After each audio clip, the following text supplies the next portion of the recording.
CBSE board परीक्षाएं शुरू हो चुकी हैं और ऐसे में जो विद्यार्थी हैं वो भारी तादाद में एग्जाम सेंटर पर एग्जाम देने पहुंच रहे हैं और उसको लेकर सीबीएसई की क्या कुछ तैयारियां हैं।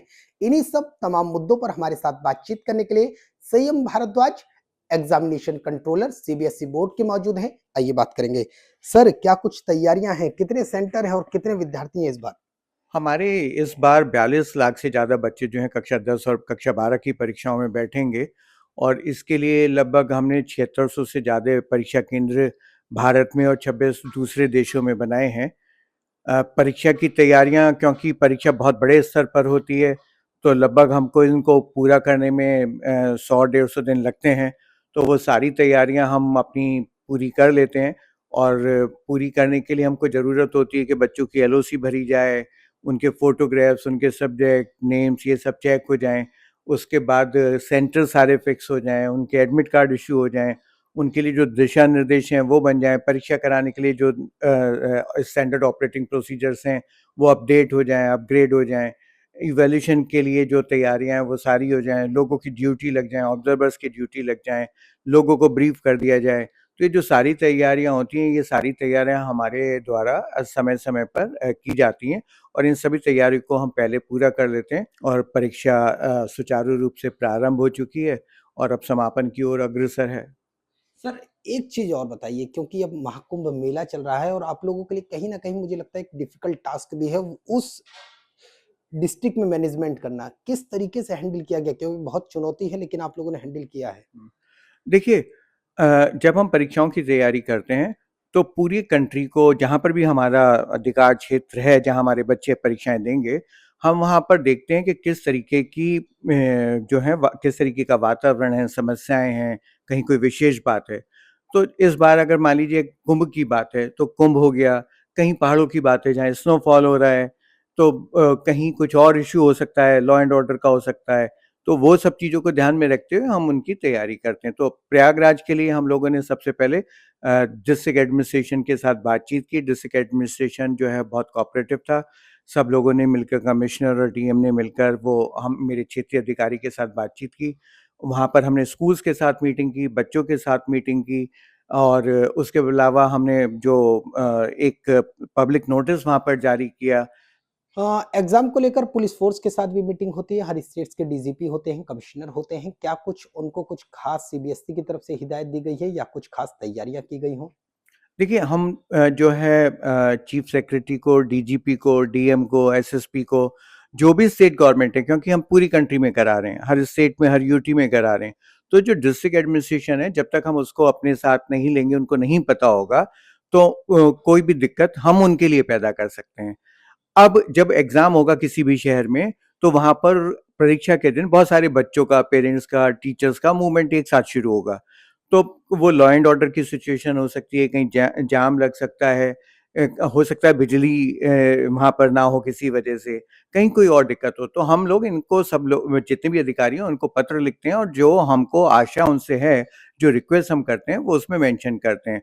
और डिस्ट्रिक्ट एडमिनिस्ट्रेशन जो है या स्टेट मशीनरी जो है, वो हर बार उस पर कॉग्निजेंस लेता है और वो जो भी अरेंजमेंट उनको चाहिए, वो सारे अरेंजमेंट वहाँ पर पूरे करते हैं। आपने कहा कनेक्टिविटी को लेकर, कनेक्टिविटी से याद आया कि डीएमआरसी के साथ भी आपकी बैठक हुई है। क्या लगता है जिस तरीके से जो विद्यार्थी हैं, आ, जब ट्रैफिक, क्योंकि भारी संख्या में विद्यार्थी एग्जाम दे रहे हैं, डीएमआरसी के साथ क्या कुछ खास बातचीत हुई? क्या उसको लेकर कुछ आपके कुछ इंडिविजुअल किसी स्पेसिफिक मुद्दे पर बात हुई या कुछ सुरक्षा के इंतजामात को लेकर कुछ बात हुई? देखिए, डीएमआरसी को भी हमारे द्वारा पत्र लिखा गया था और हमेशा हम लोग लिखते हैं और हम लोग जो है कहेंगे कि हम डीएमआरसी धन्यवाद का पात्र है कि वो हमारे लिखे पत्रों को बिल्कुल बहुत विशेष रूप से तवज्जो देते हैं और उस पर कार्यवाही करते हैं। आपने देखा कि डीएमआरसी ने बहुत सारे एक्शन लिए, बच्चों के एडमिट कार्ड को ध्यान में रखा, कुछ नई फ्रीक्वेंसी कुछ उन्होंने बढ़ाई उसके लिए, जो हमारे मेट्रो स्टेशन हैं वहाँ पर उन्होंने आदेश दिए। तो ये सब इसलिए होता है कि जिससे कि जब हमारा फ्लो बढ़े, ट्रैफिक फ्लो बढ़े या हमारे पैसेंजर्स का फ्लो बढ़े, तो उनको भी पता होना चाहिए। ऐसा ना हो कि कहीं एकदम बढ़ जाए और वो कहें अरे भाई ये क्या हो गया।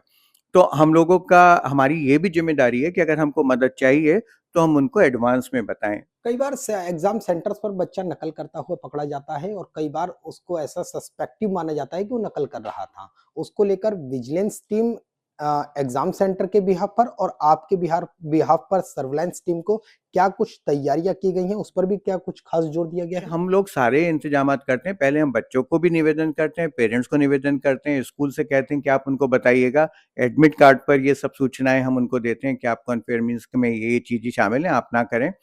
हम लोग फिर इनको फ्रिज करते हैं सेंटर में घुसने से पहले, हम सीसीटीवी सर्विलेंस करते हैं एग्ज़ामिनेशन के समय पर, उसके बाद भी अगर कहीं कोई दिक्कत होती है, तो उसको हम नोट करते हैं, उस पर रिपोर्ट बनती है, बच्चे को सुनते हैं हम, उसको मौका देते हैं सुनवाई का और तब एक कमेटी उसके ऊपर डिसाइड करती है और फिर हमारे अनफेयर मीन्स रूल्स हैं, उनके अंदर हम इन बच्चों को वो पनिशमेंट देते हैं।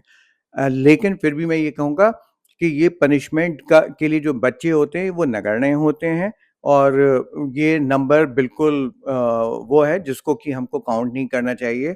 पिछले साल हमारे पास ये जो नंबर था ये 24-25 के करीब बच्चों का था जहाँ 2 करोड़ 60 लाख बच्चों ने परीक्षाएँ हमारी दी। और ये भी जो थे उसमें से वो कॉपी फटा होना या कोई पेपर उनका जो था वो उनके पास आ जाना, वो सब था। तो बहुत सारे बच्चे इनमें से वो भी थे जिनको कि एक्सोनरेट कर दिया गया, कोई पनिशमेंट नहीं दिया गया। विद्यार्थियों को, उनके पेरेंट्स को और जहाँ-जहाँ एग्ज़ाम सेंटर पड़े हैं, वहाँ के स्कूल के प्रिंसिपल्स को कुछ ख़ास मैसेज देना चाहते हैं, आपकी तरफ से कोई मैसेज कन्वे करना हो? बच्चे के नंबर उसमें कहीं बहुत ज़्यादा मैटर नहीं करते, तो पेरेंट्स को खुश होना चाहिए, आगे के लिए मोटिवेट करना चाहिए, उनको विद्यार्थी बनना चाहिए और जो विद्यार्थी बनकर वो उनकी रिस्पॉन्सिबिलिटी है, वो बच्चे को उनको बता देनी चाहिए।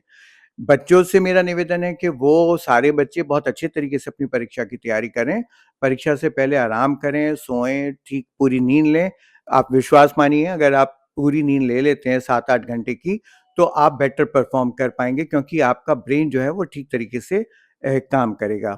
हमारे स्कूल्स जो हैं, हमारे प्रिंसिपल्स जो उन्होंने सारी तैयारियाँ हमारी परीक्षाओं के लिए पूरी कर ली हैं। मैं उनकी तैयारियों के लिए, परीक्षाओं के लिए जो तैयारी की गई उसके लिए उनको धन्यवाद देंगा देना चाहूँगा।